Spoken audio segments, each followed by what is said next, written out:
My name is Corey Heeskamp.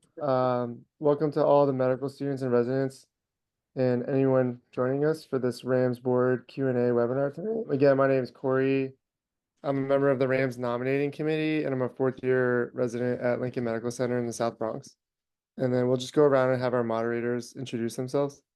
Hey everyone, thanks for coming tonight. My name is Ankit Nanda. I'm a third-year medical student at Burrell College of Osteopathic Medicine, and that's in Las Cruces, New Mexico. And I'm Nathaniel Sands. I'm a second year medical student at California North State University in Elk Grove, California. Great, thank you. So yeah, Ankit, Nathaniel, and myself will be your moderators for tonight. And we're gonna have the RAMS board answer some questions that we have for them, mostly about running for the RAMS board. We'll have them share their experience about being members of the board of RAMS. And then we can open it up to some questions at the end. So first off, let's go around and have the current board members introduce themselves. If you could, please introduce your name, stage of training, and your RAMS board position. I think we can start with Emily, maybe. Hey, I'm Lee Klossner. I am the current RAMS board president. I was a member at large on the board last year, and the presidential term for the RAMS board actually is a 2-year term. So it's president for 1 year and then immediate past president the second year. So I will also have a position on the board for the upcoming year.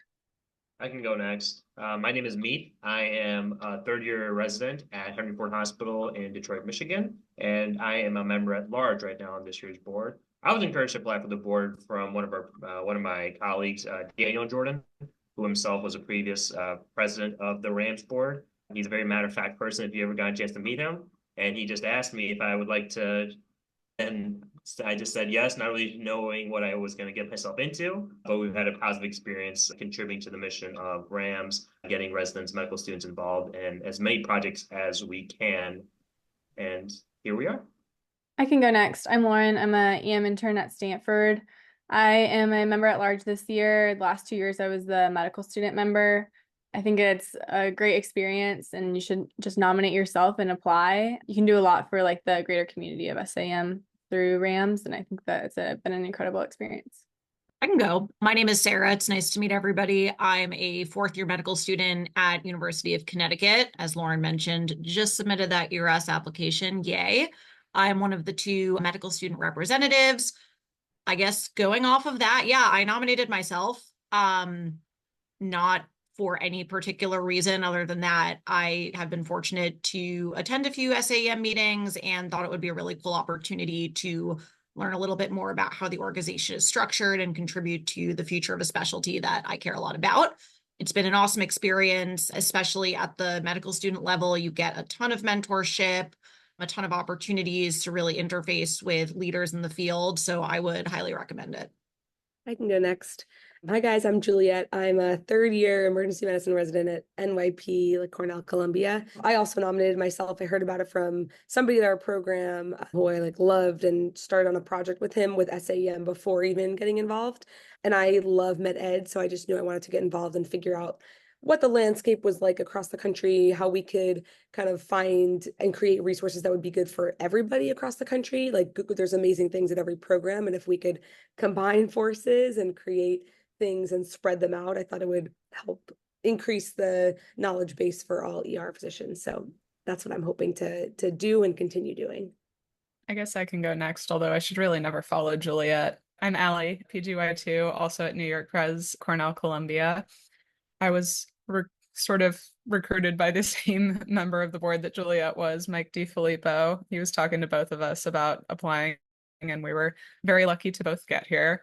He was always such a great guy, encouraging us to get to this point. And I've just been really interested in med ed since medical school. I had a really good time teaching preclinical students and was looking for really any opportunity I could to get more involved in the education atmosphere. And this has been a really great opportunity so far. And so having a great time. I'm Stephanie. I'm a fourth-year medical student at Quinnipiac in Connecticut. And I'm really into dodgeball. And I heard that RAMS would be a great way to join a dodgeball team. But in part of the dodgeball, I also am really passionate about emergency medicine. And I wanted to stay connected to EM. I knew that being in medical school would be the longest time away from the emergency setting. And so I joined SAEM having known about their ultrasound videos, how I was introduced, and I had no idea how amazing the opportunities would be. And like every year, I'm just still amazed with more and more ways that myself as a medical student can actually be involved and actually ask questions or see something like, I don't know if are we doing this the right way, or is there a better way to do something? And then people at these institutions that kind of still get me a little starstruck actually listen and then kind of just take it upon themselves to mentor you and find ways to investigate those questions. And really, if you're interested in EM and making changes or just investigating questions, you'd be amazed at the caliber of researcher that just naturally will mentor you and help you investigate these things. And basically, I can't say enough good things about all the opportunities that I've gotten, and I hope to kind of pass down now as I get to residency. Hi, everyone. My name is John. I'm a PGY3 at Northwestern in Chicago. I'm a RAMS board member at large, and I joined primarily for most of the reasons that others have talked about already. Had some mentors who were involved who really encouraged me. I was interested in finding an opportunity to take an active role in helping to shape the future of our specialty. And it's been an awesome opportunity to be a part of some really cool projects and interesting discussions and to advocate for residents and medical students in emergency medicine. Cool. I think that was all the board's members. So next I'll have Lee talk about what the RAMS board's job is and then the leadership positions that consist or that make up the board. So a little bit about the structure of the RAMS board. So the RAMS board is made up of resident and medical student members. Anyone who's a resident or medical student at any university or residency program is welcome to apply. We have 2 medical student representatives, and then everyone else who is on the board is a resident member. And then within the board, we have essentially all of our members at large, and then we have an executive committee, as all the SAEM academies and interest groups and boards do. And ours is made up of the president, the immediate past president, and the secretary treasurer position. And then sort of like responsibilities of like what you do on the board sort of vary depending on what your position is within the organization. I would say the biggest difference is kind of like, are you on EXCO or not? So all of the members at large are responsible for attending all of our board member or all of our board meetings, which there are 6 of a year. And then also you will attend the annual meeting the year that you're elected to the board, and then the whatever year that you complete your board tenure. And you'll be pretty busy at the SAEM annual meeting, as kind of all the other board members here can attest. There's a lot of work that we get done every May whenever we meet. And then throughout the year, you'll have the 6 board meetings that we use to keep in touch with each other. You will also be responsible for helping the RAMS board to execute the RAMS strategic plan. So this year, we've pretty much tidied up our strategic plan for next year, for the 2025 to 2026 year. And so the next board that's elected will be responsible for helping to execute that plan.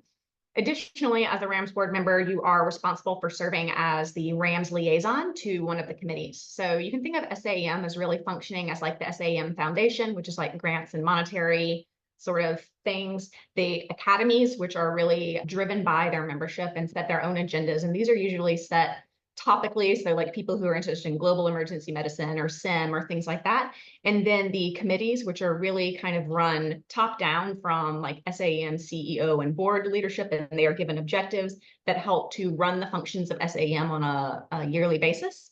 And then so as a RAMS board member, you serve as a liaison to one of those committees throughout the year. And it's your job to make sure that RAMS are able to get involvement in these committees and to help sort of like increase our membership and our presence throughout SAEM and the committees. Additionally, you'll be assigned a board mentor that you meet with 4 times a year. I find that to be a really personally beneficial relationship, really informative. My current mentor is at Hopkins, and she's been really great at helping me apply to fellowships this year. It's been really amazing to have someone who's like dedicated as a mentor and interested in helping me further my career.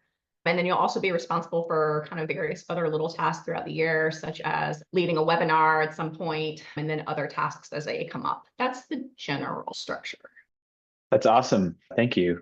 You kind of suggested some of this, but do you think you can go into a little bit more about how the board as a whole interfaces with SAEM leadership? And can you explain a little bit more about how individual board members can work individually with SAEM? Sure. So as a board, the RAMS board in the structure of SAEM sits directly under the SAEM board of directors. And so they're kind of ultimately like the boss in terms of the organization. And in terms of individual relationship with board members, I will let all the other board members chime in. But I have relationships at this point with like several of the board members, and they're always really helpful if I've had a question or needed to reach out, or if there's a particular academy or committee that I really want to see the RAMS board work with, and I know that that board member has an interest in that particular area, they've always been really open whenever I've reached out to them and made a request for assistance. I'd say our relationship with the SAEM board of directors is overall like quite excellent. I actually spent probably 45 minutes on the phone today with the president-elect to the RAMS board, so they are very available to us. So if there's no one else that wants to chime in on that question, we can move on to the next question, which is, can we have some of the board members please discuss the various projects that you've been involved with while on the RAMS board? And how do you feel those projects have benefited you individually and RAMS as a whole? I can start off this question. Like Lee mentioned, we as board members will be liaisons to particular committees. So I am the liaison to the education committee, and I work very closely. I attend all of their monthly meetings along my co-liaison, who also sits on the board but is not here tonight. Every committee will set yearly objectives, essentially projects that they want to publish to advance academic mission. For example, we have about 10 or 12 objectives, and some of them include creating webinars, podcasts, articles, and kind of deciding or a focus on where we want to expand some of our research efforts. So I work closely with the different chairs of each of those objectives and meet with them asynchronously to make sure that there's progress being made.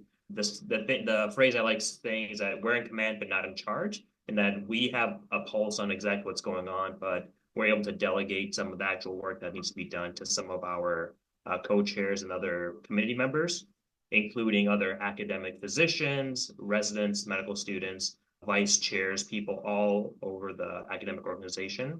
So that's one way we get involved. I'm also involved personally because I sit on the ED administration and clinical operations committee. And I'm also one of the co-chairs for one of the objectives there. And for example, we are in charge of submitting few didactics for this upcoming annual conference. What that means is we decide two niche topics that haven't been addressed, and we give a deep dive. So I'm working with tons of experts in patient experience and operations to decide what exactly is it that we want to address. We get other medical students and residents involved by once we set a focus, we get them involved in actually creating the presentation, deciding who wants to be up there on the stage presenting, who wants to actually organize it, who wants to work on more of the research end on the back end. So those are some stuff that I've gotten involved in. And I'd love to hear some of the other work that my colleagues have been doing too. I'm on the wellness committee, but obviously as somebody who loves med ed, I kind of do a mix of both. One of the earliest things that I did was we published an article in our Pulse magazine where we spoke about the rate of suicide or all of the struggles with mental health that people have at certain times of the year in residency, and specifically how that's higher in an intern year.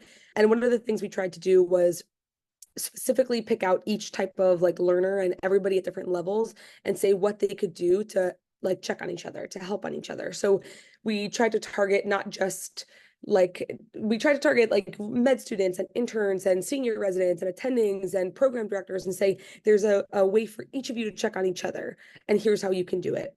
It was kind of a good tie between med ed and wellness. That was one of the things I love. And I'll leave Stephanie to talk about the Stop the Stigma campaign, which will be happening in October, that we've all been working on. So this is actually a great way to just kind of give an overview of different things you can get into depending on your interests. So for example, one of the things I'm the representative or the liaison for the workforce committee.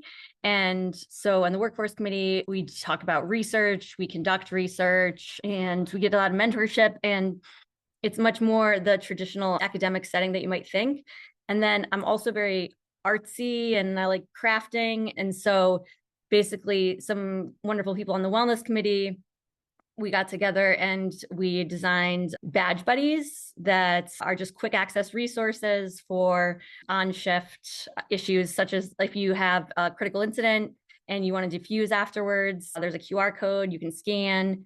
And then thanks to Juliet, now we have one QR code that's going to bring people to a ton of resources. So if you're the type of person who's really interested in data, there's a place for you. And then if you're kind of creative and you're looking for something to do that is more artistic, there's a place for you. And so basically just one example of how there's all different niches that you can fit in depending on what your passions are. I can go next. My favorite project at SAM was in the membership committee. I got to do focus groups. That was like a really cool thing because I care a lot about the SAM member experience, especially for residents and medical students. So I got to like practice like doing what it was like to ask the focus group questions and then code all the data and see what it was like to do qualitative research, which is something that I was so interested in and probably wouldn't have been able to do if it wasn't for that experience. And then I also got to like be involved in the executive like presentation to the SAM board after that, which was like a really cool experience. And I don't think I would have gotten that kind of experience otherwise. And then another cool thing that I did, or like really early on, was I did a survey to all of the EMIG members just to understand like what EMIGs are like kind of the grassroots level, like how many meetings do they have and stuff. And that was a really cool experience. I don't think I would have gotten as just like a SAM member. I think that was the RAMS board that allowed me to do a national survey like that. I can add in a couple. So I, along with Lee, am liaison to the research committee, which is, I believe, the largest committee. Obviously, a lot of folks in EM do research. Yeah, it's a big one. And they, what's I think kind of highlights everyone's experiences is they kind of allow you to make it your own. One of the objectives for the research committee is submitting articles to SAM Pulse highlighting prominent researchers or up and coming researchers in the field. And so I had the opportunity to reach out and interview one of the recipients of SAM's Early Career Investigator Award and publish an interview with him in the Pulse, which was really interesting. His area of expertise is geriatric emergency medicine, which isn't something that I was super familiar with, but I think that anyone can really learn from that experience. And then the other thing I'll highlight is kind of an ongoing project where I'm now an ad hoc member to the bylaws committee, which I'm just going to say, don't sleep on the bylaws committee. Bylaws committee is actually where it's at, but we are currently going through all of the position statements on the SAM website, which is kind of every time, I'm trying to think of how to phrase this. Every time there's something to give an opinion on within emergency medicine, and that's ranged from match results to accreditation of APPs to boarding. SAM, if appropriate, will put out a statement that's been drafted and approved by the board, kind of giving their position on it. And we're now going through it on the bylaws committee and determining which of those are still relevant to the state of emergency medicine currently and which are appropriate to be archived. And as a RAMS member, I was given the task of kind of looking through these and seeing what are most specific to residents and medical students, and then kind of gathering feedback based on that. So still a work in progress, but yeah, something that's been really interesting. I can go next. Along with Genevieve Pentecost, who wasn't able to come tonight, we're the liaisons to the program committee, which is responsible for planning the annual meeting every year. So we're actively working on 2 projects with them. The first is looking for more opportunities to get RAMS members involved in the planning of the annual meeting. So that's sort of in early stages. And then the second is for our medical student ambassadors, who are sort of a critical piece in making the annual meeting run smoothly every year.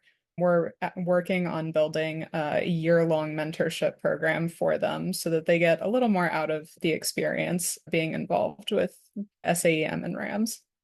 I'm very interested in clinical informatics. And so as a member at large, one of the tasks that we are working on each year is creating webinars for residents and medical students. So I am currently working on a webinar with the clinical informatics interest group on emerging technologies, like remote patient monitoring, that kind of thing in the emergency department, to set up that webinar for residents and medical students.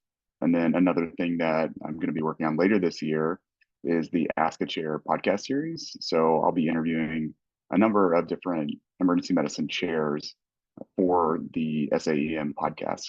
All right, I think that was everyone.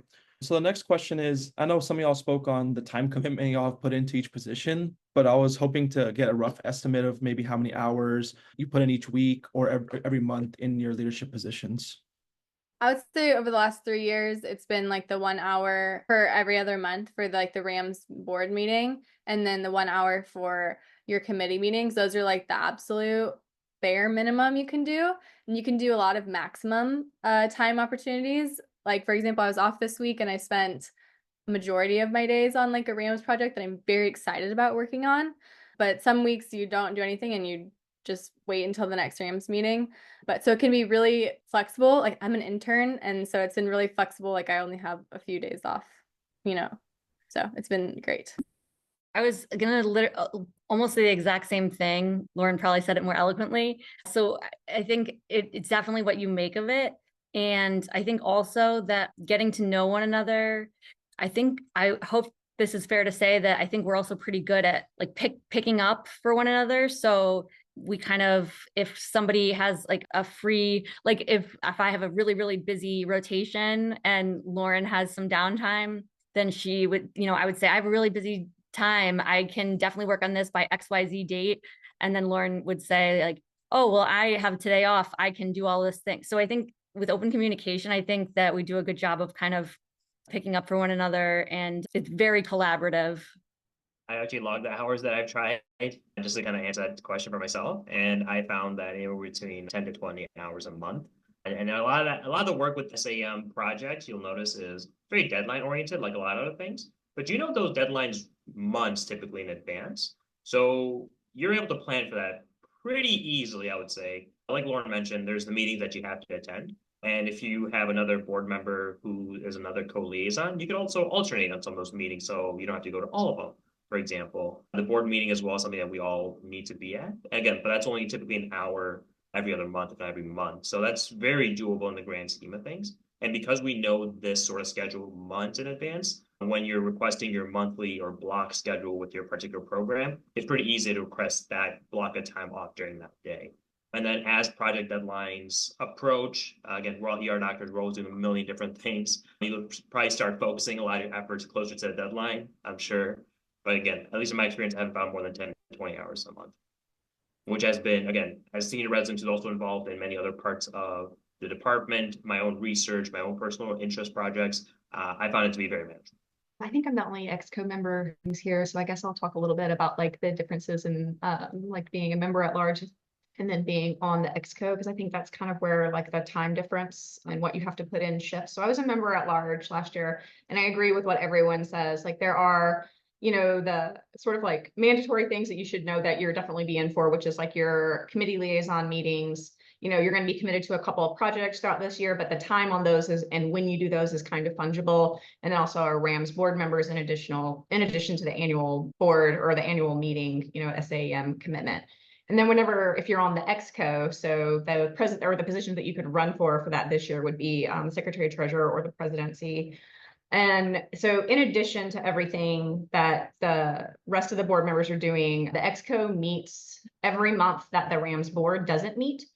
And then as president, I have some additional responsibilities, such as presenting to the RAMS, or not to the RAMS, to the SAEM board of directors quarterly, as well as a couple of other committees that I chair. So I'm technically chair of this committee, of the nominating committee that's presenting this webinar here tonight, and then some other committees that I get assigned to, and then sort of making sure that everyone else is able to stay on track with like their various commitments, making sure that the board members are able to get involved in projects that they're aware of, staying in regular contact with the board. Like I mentioned, I was on the phone with the president-elect to the SAEM board for a little while today. And then I would say just sort of the volume of requests and things that I deal with coming in through like my email or from other committees or other academies. I would say I put a minimum of an hour a day into presidency. And there's usually at least one day a week where I do 5 to 6 hours in addition to meetings and whatever else. So it was a bit of a jump. Thank you very much for those answers. Can you guys talk about what leadership positions you can run for if you don't have any prior leadership experience on the RAMS board? I think the question is more like, if you don't have any leadership overall, can you still run for, like, what positions might you be able to run for within the RAMS board? All positions are open to anyone. I highly recommend. So like I said before, I had been using the SAEM ultrasound videos. So that's how I knew about it so early in medical school. And I highly recommend getting involved as early in medical school as you can, because it's really enabled me to kind of get a feel for things. And then, so I was fortunate enough to be on for the past 3 years. And so by this year, there's certain projects where I already know the flow. And so it's enabled me to do more different things. And then also, I think it helps with the cohesion, having a sense of just the flow of things, because then there might be somebody who's really, really strong in an area and even maybe on a different role. And then you can kind of just inform them how the flow goes, and then they can give you insights, and it just enhances the team. So I can't say enough for early on in medical school getting involved. Also, I feel like there's like a great mix of us who like are new and versus have had experience. I like was totally new on this committee, and like I joined, I'm the liaison to the wellness committee, but Stephanie like has had an interest in the wellness committee and has been on it for a long time. And so this year when they were like, okay, like help plan the Stop the Stigma campaign, I was like, great, how do I do that? You know? And so we got to like lean on each other and have this balance of like both new ideas and also somebody who knows exactly how it's run and who can like guide me through. So I think that you shouldn't be worried to join if you have no experience. And it's also wonderful if you've been super involved. I think there's room for everything. If you've been involved in other EM organizations, like you have something to bring, because we want new ideas. We want to like share like things that go well and things that don't. And although being on the RAMS board is definitely one way to get yourself involved with SAEM, like SAEM is like it has like multiple moving parts, right? You can get yourself involved in just about anything. There's projects that need additional people to be working on. There's new ideas that need to be developed, feedback from the residents and medical students perspective that's often valuable to our faculty that are on these different committees. So even if, for example, if you may not find yourself on the actual board, there's tons of opportunities with the actual organization to get your feet wet, to work on your first publication or your first article submission. And then maybe next year, from that process, you might meet somebody in your area of interest, and then they could, introduce you to a few other people, and then kind of like snowballing a year after year. Again, I'm also very brand new to SAEM. I don't know if I had any leadership experience coming into it. Here we are.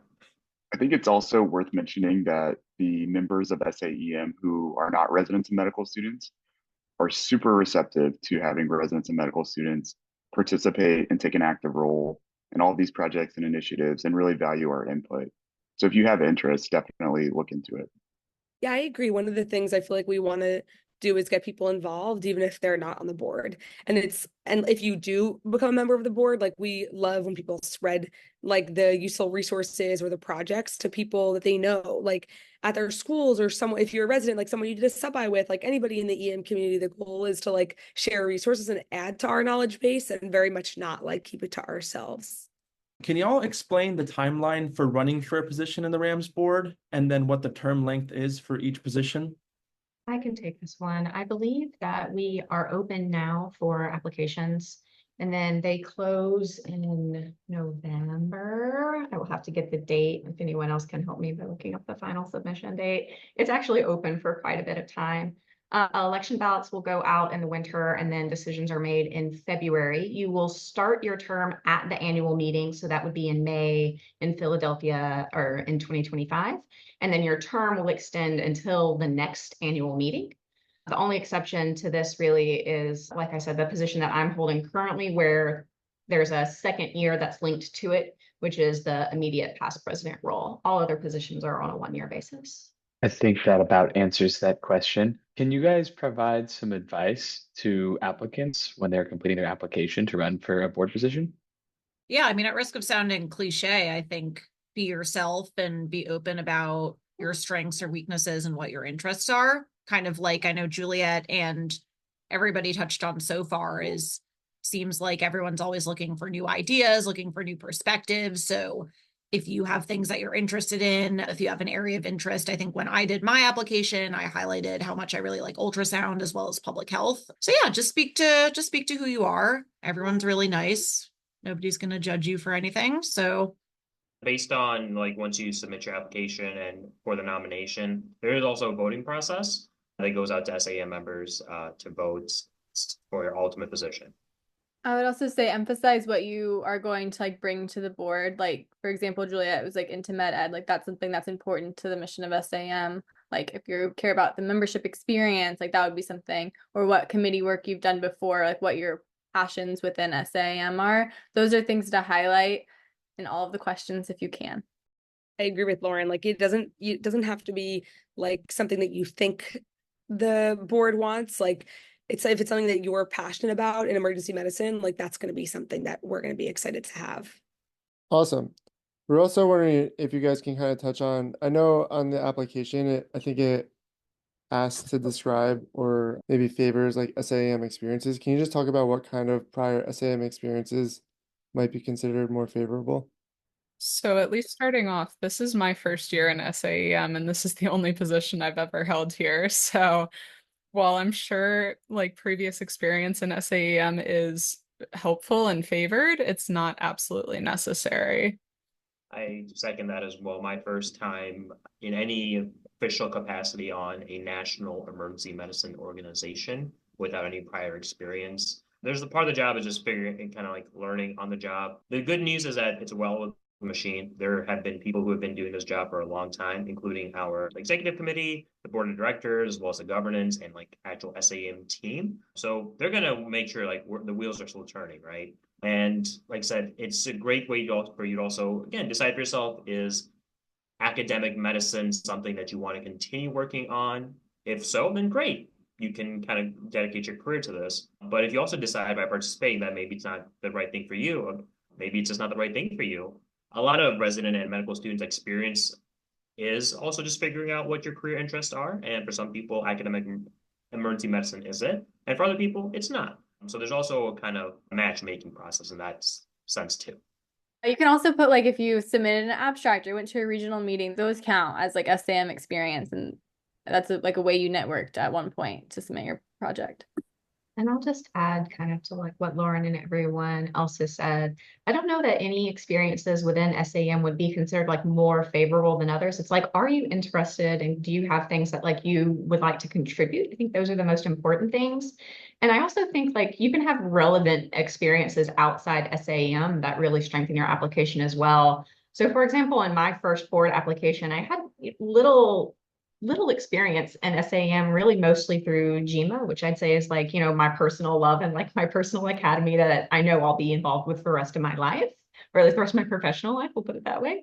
But I had previously worked with the Association of Schools and Programs in Public Health and was like a liaison to a couple hundred of their like local chapters in public health and was responsible for like their member experience and then like liaising between them and the national level. And I really think like that is what really helped my application in SAEM get pulled along. Cause like I didn't have the experience at SAEM, but I had a transferable skill. And so I think that even if you have not as much experience in SAEM, you probably have a leadership experience or some other experience that you've, had in another organization that has a transferable skill that you can bring to the board.